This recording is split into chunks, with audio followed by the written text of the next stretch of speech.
This video demonstration, I'm going to be teaching you how to transform your circles into three-dimensional spheres. This one is an example of what not to do. Okay, even though it has a beautiful transition in the value from light to dark, do not outline your circle with a really dark outline, because what it has a tendency to do is actually flatten out your object. So again, don't outline. That's a bad idea. This next one is you want to make sure that you erase your pencil lines on your good paper before you get started, okay? If you leave really dark outlines, it's going to make kind of your waxy crayon kind of a dirty, muddy color, and believe me, you cannot try to erase pencil lead underneath wax crayon. It just does not work. Actually, I'm going to show you a demonstration of that. So let's say that I have my really dark outline here. Okay, and we have my circle, and we have that. Okay, and let's say, let's grab this green here. Let's go ahead and get that colored in. And your cylinders, they can be all one color. In value, I mean. They can be all one value. Okay, and then, let's use this one.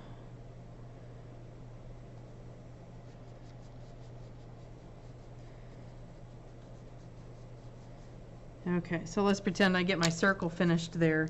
You are not going to be able to come back in and erase this pencil line underneath there, because it just gets all dirty and muddy looking, and you cannot erase wax, okay? It does not work. So this, bad idea. Next, let's see. So again, make sure you erase your pencil lines before you start coloring. Next, excuse me. We're going to make sure that we have a smooth transition of value from light to dark. So I'll be teaching you how to do that.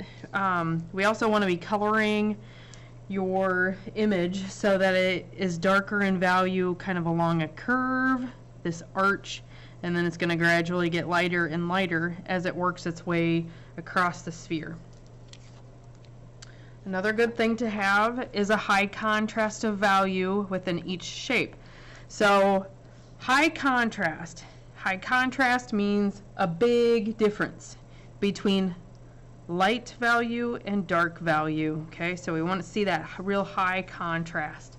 That will help make it even look more 3D, and then once you get your background put on there, it also just kind of helps those images pop and be a little bit more three-dimensional. Next, you need to choose where your light source is coming from. So on this little example, my light source was coming from the top of the page. So each one of these spheres were light at the top and dark at the bottom. Now the cylinders, I know I've said this before, the cylinders, you can do it in a transition in value like this. They can all just be solid one value. Sometimes people like them to be dark like this and then get lighter like that. You could also let them be dark on the outside and fade to the inside to be lighter. But again, you don't have to have a variety of value in the cylinders. It could just all be one solid color and value, okay? All right, next. This one here I'm working on coloring. Whoops, we'll slide it down there a little bit. So what's wrong with this example? We're going back to making sure that you have a common light source. This one, what you need to be careful of is when you're coloring your circles. So let's say I was working on this blue right here, and my light source I wanted coming from the top of the page, or off over here at this angle. So as I was coloring, okay, I got the blue one done, and then I turn my paper, and in my brain I'm still thinking, okay, the light source was coming from up here, and it's going to be darker down here. And then as I turn my paper and I start coloring another one, in my brain I'm still thinking my light source is up here and down here. Well, now you have light sources coming from all three directions on your paper.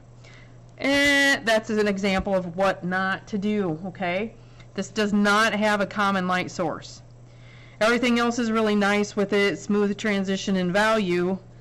And here's an example of the cylinders all being one value. But again, there is no common light source, so you have to be conscious of that.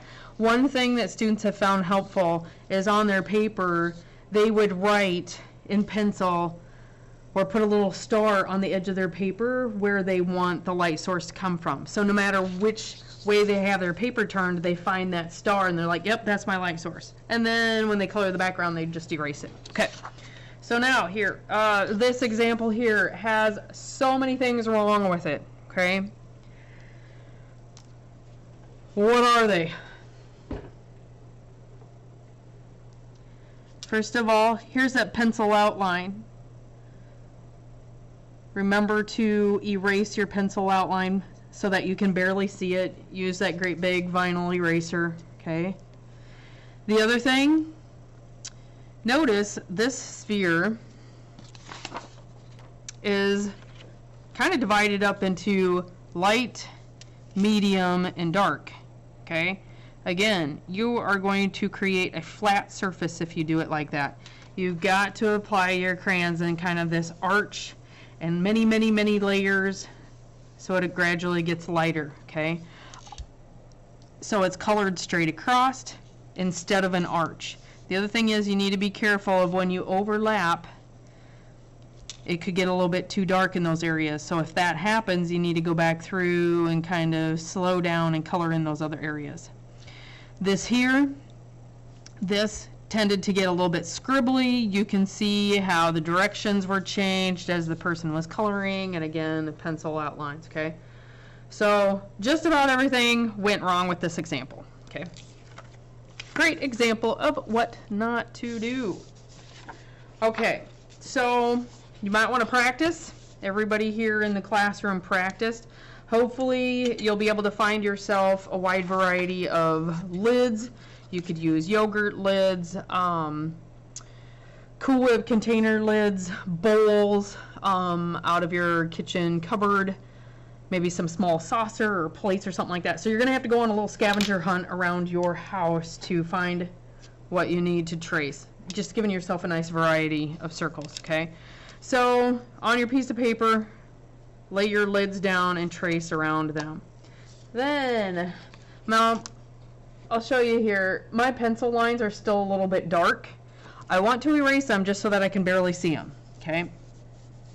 So make sure you get in there and lighten that up. Now you can lighten up your circle, your pencil lines as you work on your drawing, or you could erase them all right from the get-go. But again, just so that you can barely see them. All right.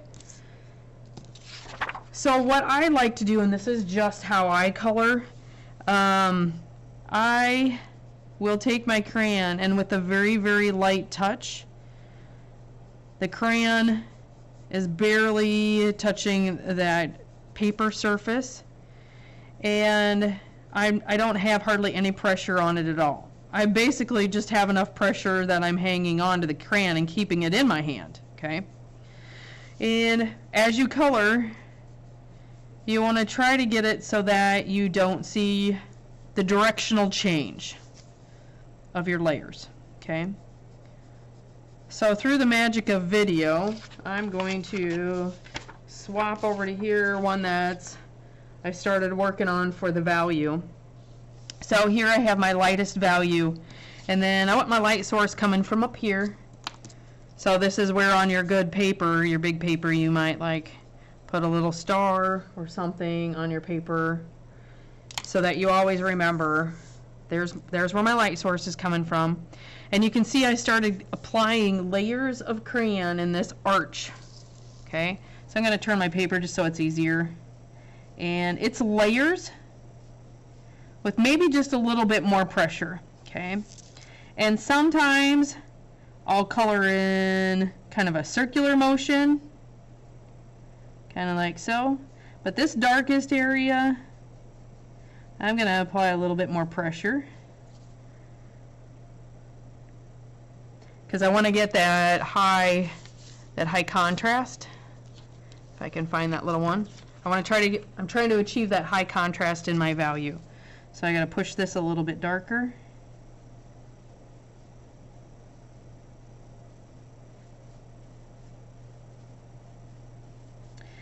And we also want to bring that darkest value up around the edges a little bit of that sphere. So we're going to pull that dark value up around the side a little bit more over here. So at this moment it might look like I'm kind of outlining it, but I'm trying to get my darkest value on there. And again, it's layers. Got to be careful because right now I got a big chunk of wax there. That kind of broke off my crayon.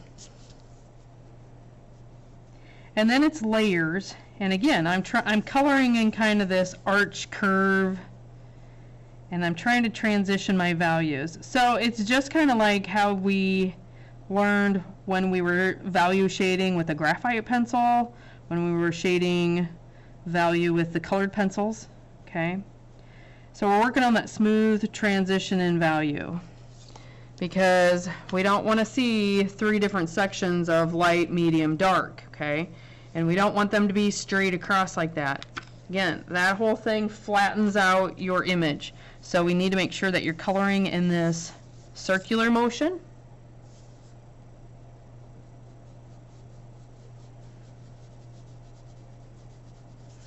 And then we're working on, I would probably bring this middle value up a little bit higher on my sphere. Yeah, I might bring it up a little bit higher on this side. Sometimes I color in the circular motion. Okay, so I would kind of continue working on this because I want to bring that middle value up a little bit higher. I feel like I have a really big area of the white highlight. I need to have a little bit more middle range value right through here. So I would continue doing that. But what I also want to do is go ahead and flip to the end. So say you get your drawing completely done, your circles are filled in, your cylinders are filled in. So now it's for the background. You can color the background any color that you want. However, you're going to be this time coloring in a circular motion, okay? So I'm actually literally drawing circles with my crayon, okay? Don't sit there and do this sort of thing really hard and then change directions. Like in the end, that looks like a mess and it's all scribbly, and then everything that you just worked really hard to achieve looks bad, okay? So this choice here, you get to choose like how dark you want it to be. If you want it to be darker, you just fill in more of that white paper so you have less of the white coming through. You can also make your circles bigger. Whatever you decide to do, still try to keep the background similar in color, okay? Also kind of keep going in different directions. So it's almost like you're scribbling in circles, but don't do rows back and forth because that's going to show up as rows and stuff instead of like more atmosphere-y type circles, okay? All right, and I actually went around my objects here first. You can kind of see that I did there, and then started filling everything in.